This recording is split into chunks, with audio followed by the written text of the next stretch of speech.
I'm Judge Mark Stevens. I'm a Henderson Municipal Court Judge, Department 1 back in Henderson. And what I do is we have misdemeanor criminal cases is what we deal with. And a couple of years ago I started a Veterans Treatment Court. It's for those veterans coming back with combat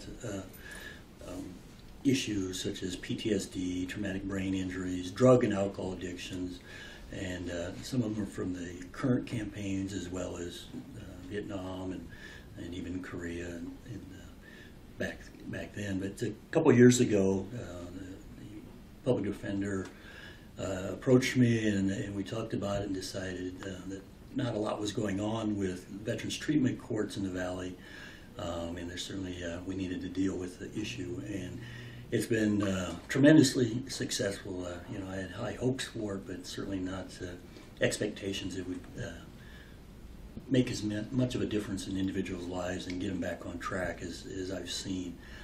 But we're always dealing a lot with PTSD is probably one of our main issues, as well as the drug and alcohol addictions, and looking at ways to try to get treatment for them and get them back on track.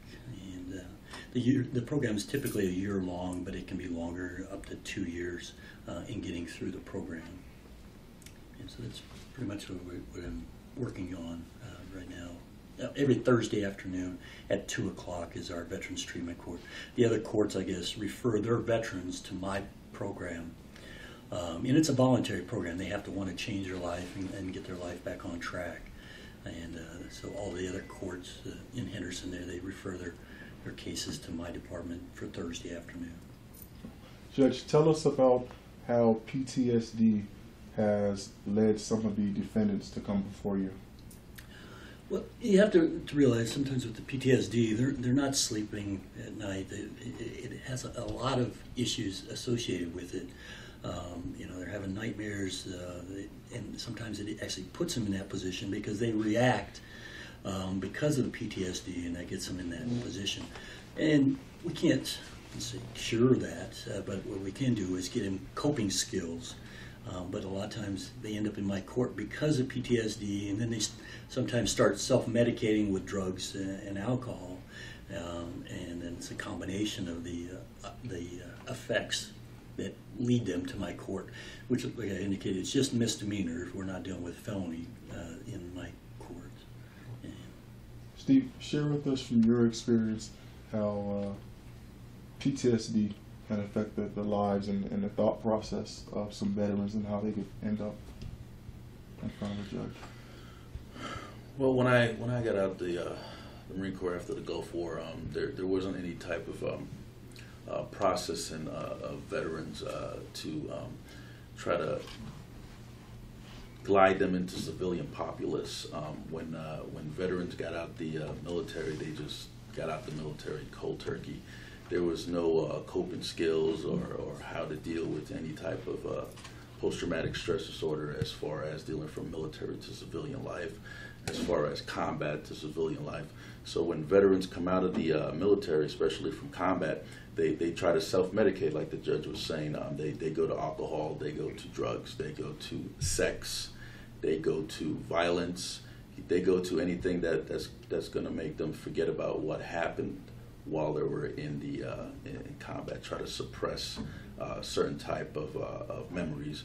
And a lot of veterans, when they come out, they have triggers, and some triggers make them explode or be radical and be out of their normal calm state of mind, and they get into trouble.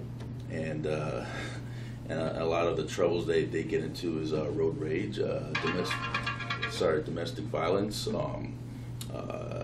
They have problem managing their anger, and they end up in the judicial system. And if a judge doesn't know what to look for, or doesn't know how to try to make this particular military veteran whole again, so to speak, they end up in the prison system. And the one thing we don't want is a trained combat military veteran to be part of the criminal element, because now you have a trained criminal, which we don't want. So it's the best thing to do is to process them and make them sane again, so to speak. And we have all these other courts. We have domestic violence courts. We have prostitution courts. We have drug and alcohol court. So veterans courts should be one of these courts that people should want to take put a spotlight on and making sure that court strive. And I think veterans courts have an inherent advantage over some of the other specialty courts because we use mentors who are volunteer veterans in the program to help guide these individuals.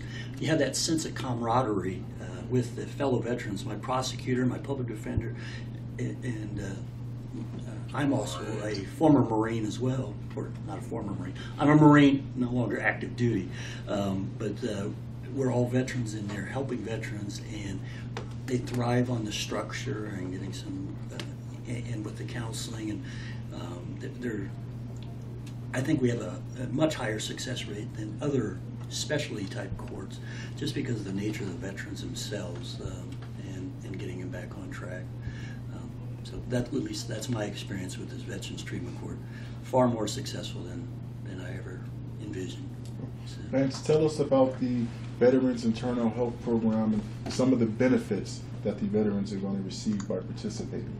The Veterans Internal Health Program utilizes exercises and training from internal martial arts and ancient health practices. The premise of the program is to help address the physical and emotional effects of PTSD. What we're hoping to achieve, the goal of the program, is to help them improve their overall health, wellness, try to become complete again, and deal with emotional aspects on their own terms. This is not a counseling course. This is not a pharmaceutical course. The goal of this program is to help people both from a physical and emotional standpoint so they can kind of take on it and improve on their own. And we're just kind of providing a path for them. Heidi, tell us from a clinical or a therapy perspective how a program like this could help veterans. Well, with especially trauma veterans or body injuries or the things that they've witnessed, a lot is held within the body.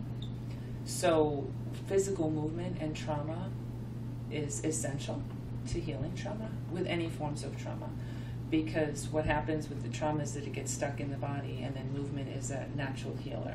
Obviously there needs to be consistency and a format and a plan, and also educational aspects around it to educate them on triggers, body responses that are naturally going to happen when they start doing those exercises. A big thing to remember too, Steve was, a point that I wanted to make is when they come back from combat,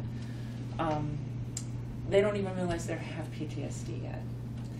And that's a big part of it. So it doesn't kind of come to surface until things start going awry in their life, because they're so used to moving through life in trauma situations, and now they're not in trauma situations anymore. So it almost takes about 3 to 6 months for some adverse symptoms to arise in the first place.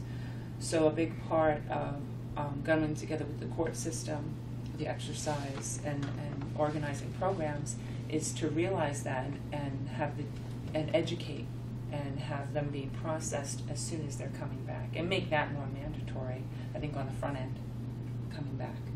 And that will avoid them getting into the judicial system, so to speak. So is there anything else to elaborate on? Okay. Steve, in your experience, what type of things are the veterans being offered when they return home from serving, and why is it not working, and what makes this program different? Well, like I stated earlier, when I got out, they weren't offering anything. I heard that they have some kind of program to kind of de-escalate them while they're processing out, but I don't know if that program is implemented yet. Judge, and when the veterans come in front of you, if they once they participate in a program like this, what kind of changes do you think you would see in their lives, and how it would change them coming in front of you? Well, and I think the physical fitness and that kind of aspect is important, because they're used to that as well, with the military. But some of the changes, I mean, they stand taller and prouder, and they've got their honor back in the end, when they've now learned to cope with these things, and realizing that admitting that you have a problem isn't a sign of weakness. It's a sign of strength, really. And so when they get in the program and realize that this counseling actually and other requirements actually is helpful to them, they start making these changes. And by the time you see them at graduation, some take longer, but they seem like different people. But yeah, the structure and getting them into these programs so they know with the VA and other nonprofits around and other assets around, they learn what's available to them. And I'll give you an example. I had an individual who graduated about 10 months ago who had always been in trouble for the last 40 years or so. He called me up just to let me know he wasn't in any trouble, but he realized he needed more help, and he was turning himself into a rehab center with the VA up in Oregon, and which is just wanted me to know that he knows he needs more help, and that's part of it. I was disappointed he needed more help, but I was delighted that he realized he needed more help and went and did that before he started sliding back again. So I think programs like this, where relieve some of the stress, they learn how to cope with some of these problems they're dealing with, are crucial. Now, Judge, for people who are unfamiliar with the Veterans Treatment Court that you founded and that you established, tell them about some of the success that your program has had. Well, so far, we've got a little over 40 individuals in the program. This Thursday, we're going to graduate. I believe it's our 20th person from the program. And like I say, it's a program established where it's random drug and alcohol testing initially, depending on their needs. It may be throughout the entire program. And significant drug and alcohol testing so that we make sure that they're on the right track. Because before we can deal with some of these issues, we need to make sure that they're clean and sober as well before we can deal with some of the PTSD and some of those issues that they're facing, the traumatic brain injuries and physical injuries. So we got to get them on the right track that way. But it's a pretty comprehensive program. Like I say, we use the mentors to help them outside of the courtroom. But I've had individuals that I never thought would ever make it through the program that have flown through the program and done wonderfully well. And then, of course, we have some really severe cases, everything from even adult onset schizophrenia to severe physical injuries that led to drug and alcohol addictions to severe PTSD, where individuals come into my court and initially they're shaking like a leaf just because of the PTSD, and they're having nightmares and not sleeping. Well, we get them to learn how to cope with some of those skills through the VA, through the Vet Center, and other nonprofits, as well as other for-profits as well that help with some of the counseling. And it's just amazing to see the transformation of these individuals. And, a lot of them, I think, look back at it like boot camp, and, when they go to graduate, they're all happy and they think it was a great experience. At the time, they don't always think it's a great experience initially, when they're learning to cope with some of these things. But in the end, they have a big smile on their face and a big hug for me typically at the end. And it's a pretty touching thing when they graduate. But we want to make sure they're on the right track when they graduate.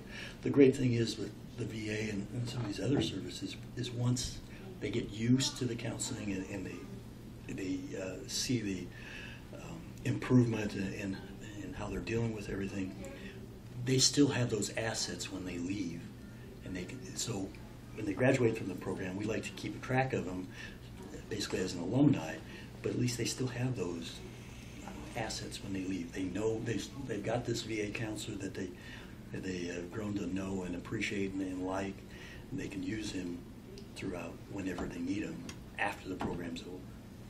So. Lance, tell us about why you thought it was a great idea to work with the Veterans Treatment Court and to partner with them and offer your program. I think what the judge offers is fantastic. I think it's an issue that needs more light shined on it. So I think that the Veterans Treatment Court, and specifically gearing towards people that suffer from PTSD and offering them options now rather than just kind of pushing them by the wayside, that's one of the reasons that we got involved with the judge and appreciate his support. We're looking to make as much of a change as possible and really kind of giving people options. That's what we want. It's not a cure-all, but even when we've talked to Steve in the past, and Judge Stevens, we've seen that there's not really a lot of options out there for veterans, for treatment. And there's nothing really mandated, and a lot of times with people that we've spoken with, they're reaching out for answers and for help, and it's not there. So what we wanted to do with the instructors with our course is that we wanted to offer something a little more complete, not forced, but so it's doing on their terms. It's structured like in boot camp, and it's progressive. So even after something as short as 30 days, they're learning. And that's what we want, is so they can take this skill set even after the program's over and then apply this to their life. So it's not just while you're in the program, we'll help you, and then afterwards, you see you later. We want this to be a skill set they take away with them, so when their time ends in the program, they're now seeing positive results for the rest of their life. It's a lifestyle change. Now, veterans who are members of the Veterans Treatment Court that participate in your program, do they need to have any kind of previous experience with a form of fitness or martial arts to participate, or how does that work? What's great question. No, we have fantastic instructors, and we really are used to people coming in with no background, and that's what we kind of want. The program is geared so whether someone has a background or they do not, they can very easily acquiesce into the program. It's starting from scratch, and based on the learning curve, it is a structure so they will go at their own pace as the weeks go on. But someone who's had a great physical fitness background, or someone who doesn't have maybe a limited mobility, can still benefit from the program. There's not a requirement or a prerequisite saying that you have to be in this kind of shape to take part in the program. Now, Steve, you recently took a class or so with Lance for this. How did you feel afterwards, and did you see any benefits? Well, there was only one class. I felt good. Lance pointed out some stuff to me, and we worked on it, and we got through it. So I felt good about it. Cool. And Heidi, anything you'd like to share from therapy perspective? I just wanted to kind of reiterate what the judge was saying before about normalizing counseling and exercise as a part of healing. No matter what, even if you have no diagnosis of PTSD, you still have trauma-related memories, even if they don't manifest. So I think normalizing the feelings and normalizing the ability to talk about everything, and that therapy doesn't just, especially for trauma, it's not just about talking. It's a lot more involved than just talking. It's about coping skills and exercising and understanding what your triggers are, and it's before you even begin to talk about trauma. So I think that's a big thing when the judge does offer therapy programs, that for them to understand that this should be a part regardless of going back into the community. And it's wonderful that exercise would be included, because that's a key component that I think most therapy agencies or veterans centers that do address trauma, they don't necessarily include, or it's not mandatory, that they include exercise. And as a therapist working with trauma, it's essential that you need it included, or you can't necessarily move through that trauma or begin to talk about it. Mm-hmm. Any last comments, Judge, Lance, or Steve? I just appreciate the opportunity to work with Lance in the program, and I think it's going to change some more lives as well. The goal is just to continue to improve the Veterans Treatment Court, and I think this is certainly part of it. And Judge, how can veterans contact you or your court to get involved? They can certainly just call the Henderson Municipal Court, and any veterans. Of course, anybody in my program, there are individuals that have gotten in trouble with the law. But as far as mentors who we really appreciate helping, these are typically retired veterans or individuals that can come on Thursday afternoon, at least every other week or so, to help with their individual that they might be assigned as a mentor. Because as a mentor, they're there as a friend, a role model, a guide. They're not there as a counselor, but they're there just to maybe call him once or twice a week, see how he's doing with regard to the training that Lance may be providing, and see how they're their counseling with the VA might be progressing. Just someone there just to be a friend and someone to refer to. So we'd love to have any mentors who might, veterans. They need to be veterans because we only assign mentors who are veterans to our veterans. But other than having desire to help somebody and caring, that's all they need is. And they can come any Thursday afternoon at 2 o'clock just to see what it's like and see if they're interested in volunteering their time. But we certainly utilize, and we can always use certainly more women mentors as well, because we're always short on women mentors to mentor some of our female defendants. Okay. And Lance, how can veterans contact you that are not part of the court program? They can find more information online at culturalartstraining.org. They can also contact us by phone at 702-335-0020 with any questions they have on the program. And we offer this to all veterans. They don't necessarily have to be suffering from PTSD. And as Heidi stated earlier, sometimes they're not. They're not diagnosed and they just have traumatic flashbacks. This program overall, what we want to stress on this is the internal health, the internal wellness, the well-being. It's not just from the physical aspect of just exercise, with them understanding that kind of rebalancing themselves. So it is through the physical is helping the emotional, and that's really the goal of the program. Wonderful. And Heidi, if I could have you say your name and position with the program for the camera one time. Just advisor. My name is Heidi Hanusa. Okay. And Steve? Steve Sanson, advisor. Wonderful. Thank you.